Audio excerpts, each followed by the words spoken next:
Olá, nono ano! Nós vamos falar hoje então sobre o livro Alguém para Amar a Vida Inteira, de Rony Walter Jatobá.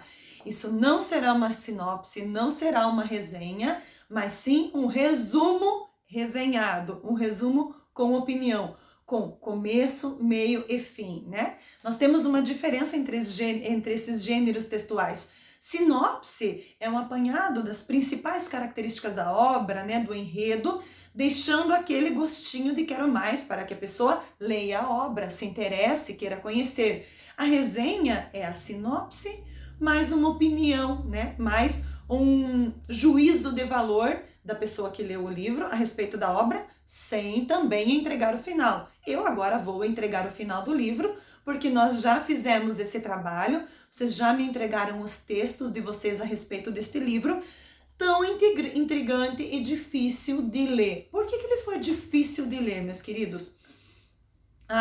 Este livro entrava com vários narradores sem nos avisar e sem nos preparar a respeito da mudança de narradores. Então, ora era... Vou pegar minha colinha aqui, tá, meus amores? Porque eu escrevi bastante coisa a respeito deste livro. Então, ora era o Jacinto, o personagem principal que falava, ora era um narrador onisciente, ora a própria Emília Emiliano, ora era o pai do Jacinto, né, o seu João. Então, assim, nós ficávamos confusos. Quem está falando agora? Ora o narrador falava conosco, ora falava com Jacinto. Então, precisava prestar muita atenção a essa leitura. E também era as partes, que não podemos chamar de capítulos, né?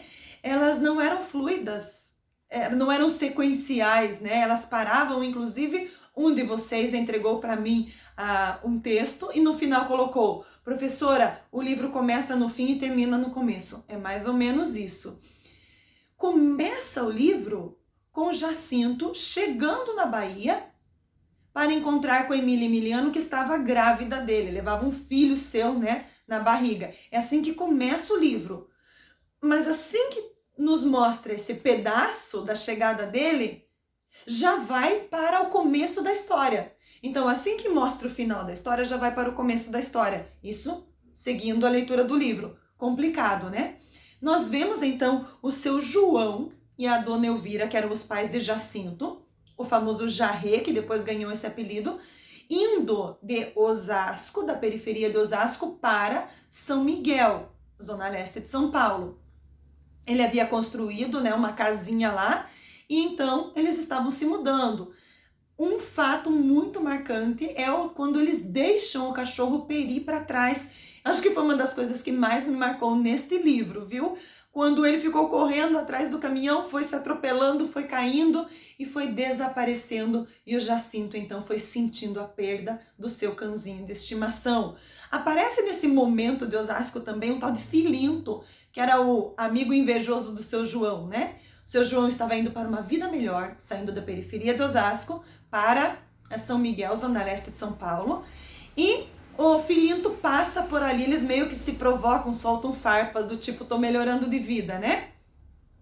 A partir daí, nós temos a chegada e assim, vai nos contando várias passagens, fala sobre o rio Tietê e tal, né? Fala muito sobre fábricas. Essa história em especial do Jacinto passa-se pelos idos de 1970. Então, Jacinto nasceu em 1953, o personagem principal, e a história é contada para nós aqui até quando ele tinha 23 anos, em 1976. O autor quer citar, mas não cita, ele simplesmente deixa nas entrelinhas a questão do período militar, tá? Então ele fala sobre greves na fábrica e tal, sobre rumores, né? Sobre algumas movimentações que estavam acontecendo nesse circuito, mas ele não cita nada abertamente. Quando eles chegam a este lugar, Jacinto, em fase escolar, tá meio molecão, andando na rua, conhecendo a galera, conhece Teodoro, o carinha do bar, que era um boa vida, um vida mansa, e os pais se preocupam. E ao invés dele estar no colégio, eles pensam assim, não, ele precisa trabalhar. Conseguem um emprego para ele numa fábrica de não sei o que, porque eles não nos dizem, né? Essa fábrica fala muito sobre prensa e tal, sobre administrar, né? Ser o gerente, o supervisor de uma prensa lá, isso era um ótimo cargo. Inclusive, Jacinto alcança essa patente depois, né? E a história vai acontecendo. Acontece que Jacinto se apaixona pela Emília Emiliano. Ela tinha mãe e pai na Bahia, mas depois ela acaba descobrindo que ela tinha um outro pai, né? O pai biológico dela era o coronel Gercílio Batista. Então era Maria Emiliano, Zusa Emiliano, mas no final das contas o pai dela era outro. Por isso a história dela tinha sido tão difícil, por isso o pai dela tinha sumido por um tempo e a mãe andava calada, muda, estranha. Por isso a família dela sofreu essa ruptura.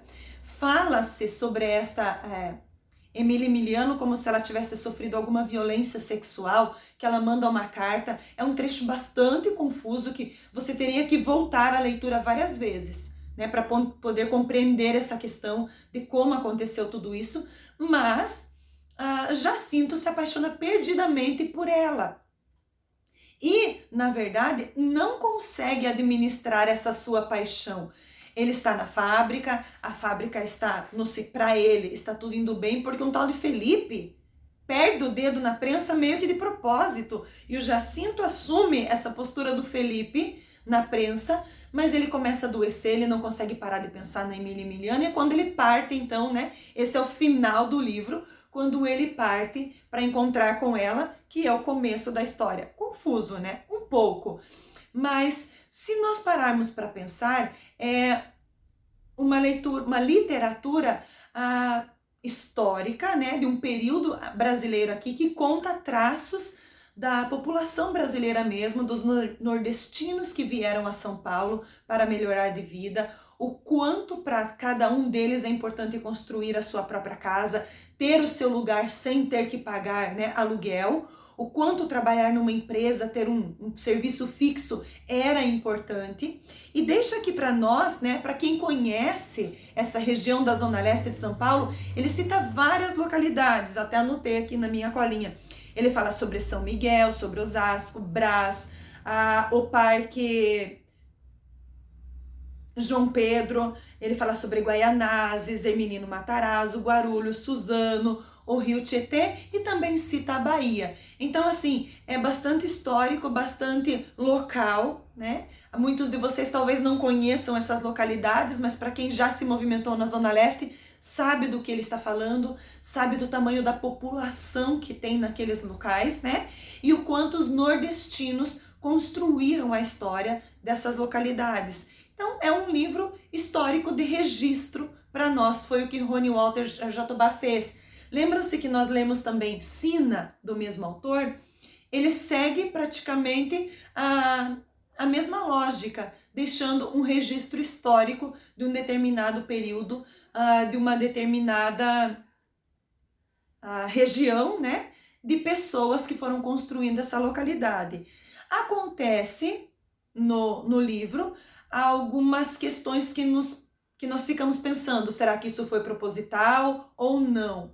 A prof chamou a atenção de vocês sempre para, quando você desloca o adjunto adverbial para o começo da frase, é necessária a utilização de uma vírgula. Então eu fiz algumas anotações aqui, né? Eu sempre faço as minhas anotações de situações nas quais o adjunto adverbial foi deslocado para o começo da frase e não foi utilizado vírgula. Então eu chamei a atenção de vocês para que vocês percebam isso, né? E coloquem quando escreverem. O que se espera então de um resumo feito a partir do livro Alguém para Amar a Vida Inteira, de Rony Walter Jatobá, da editora Positivo? Que vocês escrevam esse resumo que vocês já me entregaram, né? Nós vamos trabalhar com outros livros, fica aqui a dica para os próximos. Sempre pensando o seguinte: quem está lendo o meu resumo, apesar de ser a prof aqui, não conhece a história. Como eu posso escrever a história de uma maneira na qual, né, linearmente ela possa compreender o começo, o meio e o fim? Primeiramente, gente, o livro Alguém para Amar a Vida Inteira, de Rony Walter Jatobá, apresenta a história de Jacinto, um menino, e aí você começa a contar. Percebe que vai ficando mais fácil de você apontar os fatos que vão sendo encadeados e vão acontecendo na vida dele? Vocês não precisam reescrever o livro. Não é para escrever a história gigantesca, né? Para colocar todos os acontecimentos. os principais acontecimentos e o desfecho, para quando esta pessoa que está lendo o seu resumo entenda o começo, o meio e o fim. É isso que se espera de um resumo escolar, que vocês sejam capazes de retirar as principais informações de um texto e condensá-la num texto menor. Eu espero que vocês tenham gostado deste livro, que ele tenha acrescentado algo mais ao seu repertório e vamos aguardar então o próximo livro do bimestre. Tchau, gente!